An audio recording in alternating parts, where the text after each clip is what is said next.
First of all, I want to thank Caring Hearts for this evening, and I want to thank Cindy for inviting me to come and share my story. I'm very honored to be here with you this evening. I've been on stage lots of times, but I like a script. So I'm going to read this for you. And I wrote it one evening, sort of all in one shot, when I was sitting thinking about how I would share my story with you and not bumble around and repeat myself, and kind of come from the heart. And this is sort of all came out in one shot, so I hope it all makes sense to you. So when I was asked if I would be willing to talk this evening about my grief journey, my first thought was, how do I put that into a story that could be told in just a few moments? The fact is, my journey has been a long and complicated one, and one that has been a part of my life for almost as long as I can remember. Besides what I think of as natural deaths, I was in my teens when tragedy first struck my family with the sudden drowning death of a 6-year-old cousin, followed a few years later by the loss of my young brother-in-law in a car accident. But neither of those events could have prepared me for December 14th, 1988, when Wayne, my husband and father of my 3 young children, died suddenly of a heart attack while playing hockey. I will never forget that phone call, or the drive to see him, or worst of all, having to tell my babies that their daddy was never coming home. I didn't know how I was going to go on. I didn't know how I was going to raise these 3 kids on my own. I didn't know that I wanted to. But somehow, with the love and support of my family and friends, I was able to take one step at a time.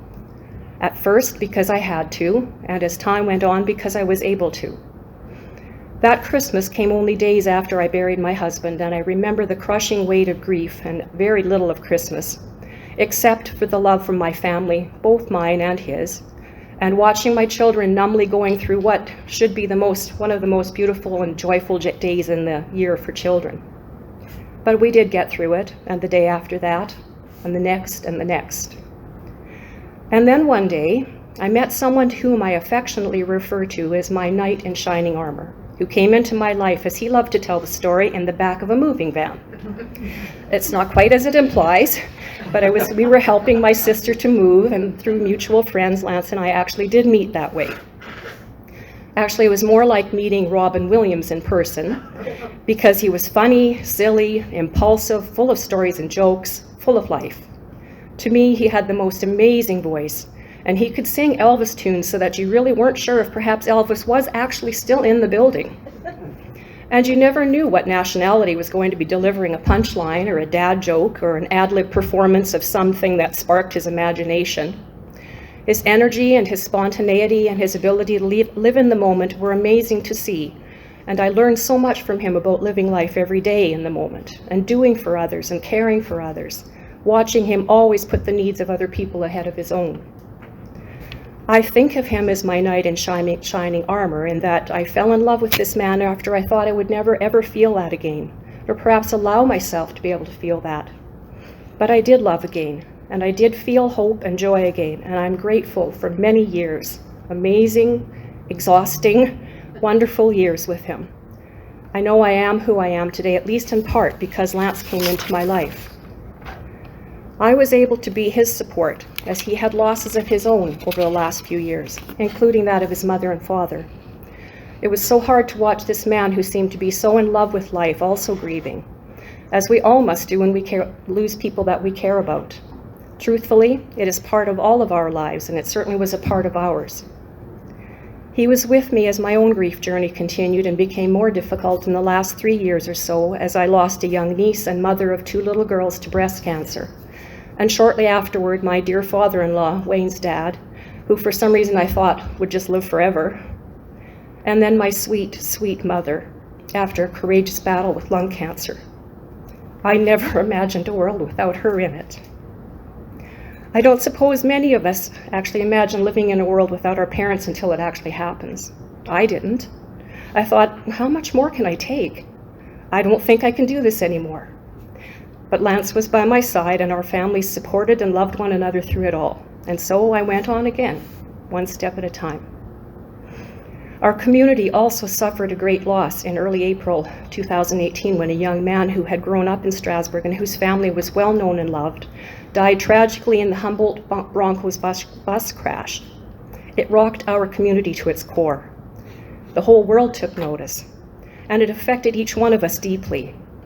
In true Saskatchewan fashion, our community grieved together, and we supported the Cross family in the way that prairie folk do, with love and visits and hugs and food, and you can't forget the food.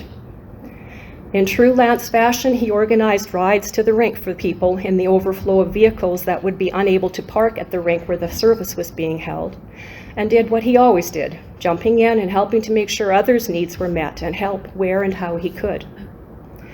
And so we all tried to get back to our lives as best we could, having had the life of our community shaken in seismic proportions. As we all must, Lance and I went back to work. I carried on with my role in our dinner theater production, visits with kids, planning my garden, ordering seeds, planning how to break a new piece of virgin prairie on a lot we had with thoughts of developing a community garden there, making plans for the summer when the kids would always try to come back to spend a week together at the lake, and just doing the tasks of day-to-day life, and then trying to spend evenings together for at least a little bit until we would both be falling asleep watching a television program together, as I'm sure many of you have done. We were busy and we were exhausted. And then on Friday morning, April 27th, 2018, I got a call from the school bus company that Lance drove for, saying that he hadn't checked in by radio and that his bus hadn't even been started. I knew something was terribly wrong because he never would have left the kids who he called his kids on his bus route unattended with no driver to cover for him. He always was up early and gone usually before I woke up, so that was no different than any other day. But this day was not any other day. I rushed over to his shop and my heart sank when I saw his van parked there. Time stopped for me. He must be inside, and I thought, he's had a heart attack or a stroke and he slumped over the keyboard and can't call for help. Oh, please just let him be sleeping, I thought. He was so exhausted from doing, and I know he just needs to rest. And I opened the door, and my world as I knew it ended. He was inside, and he had taken his own life. My knight in shining armor, my Robin Williams, my love, my best friend, was gone.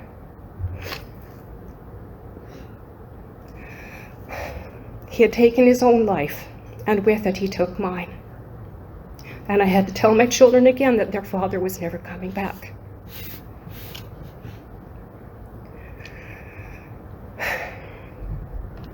The days that followed were a blur of a constant stream of loving arms holding me, loving family and friends doing and thinking for me, sitting with my children and grandchildren, feeling nothing but sorrow and the pain of a heart that was broken. That is an oft-used term and sounds cliched, but those of us who have experienced it know it is very real, and that the words broken heart, despair, and grief are not only words, but very real physical pain from which you feel you can never escape. My sons and daughter, while dealing with their own grief, encouraged, or rather pushed me to find a therapist who might be able to help me cope and find a way through the darkness that surrounded me.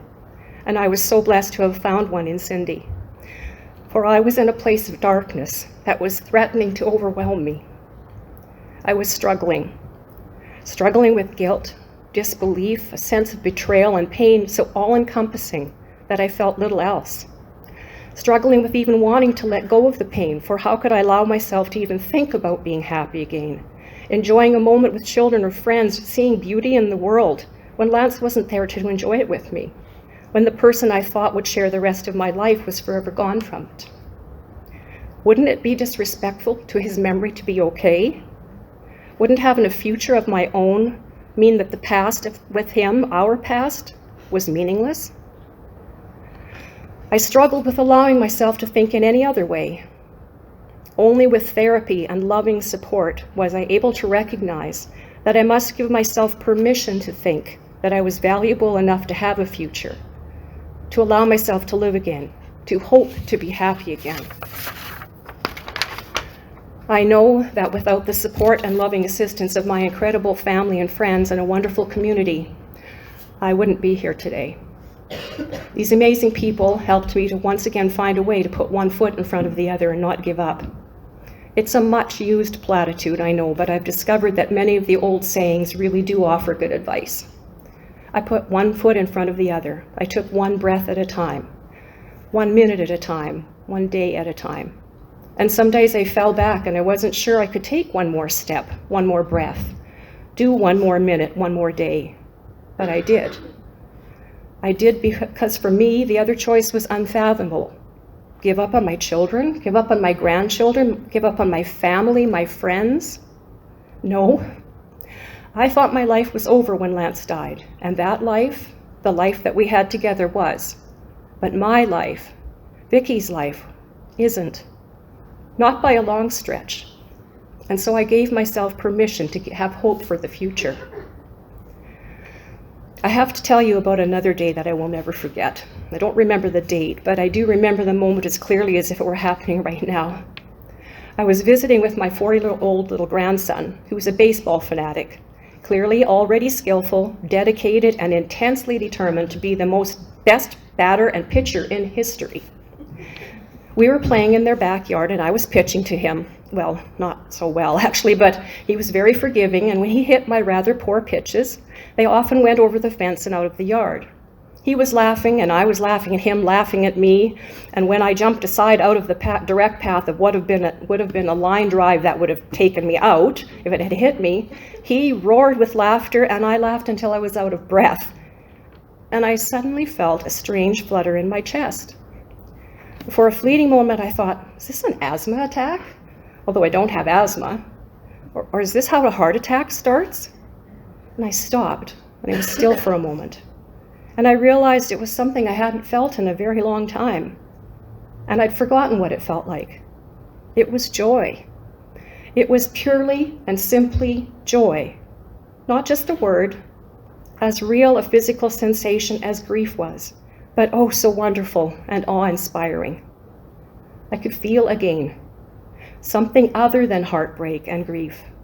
Something so worth hanging on to, sparked in me by something as simple as a child's laughter. And I knew from that moment on that there would be something more for me than living in the depths of despair, an aching loneliness, and a sense of isolation from everything good. I knew that I could hope again for a life of my own without Lance physically in it. I will always grieve for him. I will always wonder why, because I can never have that answer. And I will always grieve for Wayne and all the others that I've lost, but I've learned that I can have a life worth living because I know I can have hope for the future, and I can find joy in so many things. I have so many people in my life who are so worth living for, who love me and whom I love with all my heart. Grandchildren who make me laugh and are always there for a hug, and I love you, Grandma Vicki. Babies who snuggle into my shoulder and share their essence and their simply being. My precious sons and my amazing, beautiful daughter, of whom I'm so proud, who've become people who are making a difference in the world and who are amazing parents. My family and friends and professional people who are loving, caring people. My people who remind me daily that life is worth living. If I can leave you with one thought, let it simply be this. Loss and grief are a very real part of our human experience, and we all experience that in different ways. But there is one commonality that we all can be sure of, and that can give us strength to take that one breath at a time, one step at a time, 1 minute at a time, 1 hour at a time, and that is hope. I pray that each of you finds what that means for you in your life, in your story. For it's there. I found it. You must find it and grab a hold of it and don't let go. For it's worth whatever you need to do to take it. You are worth finding it for. Thank you.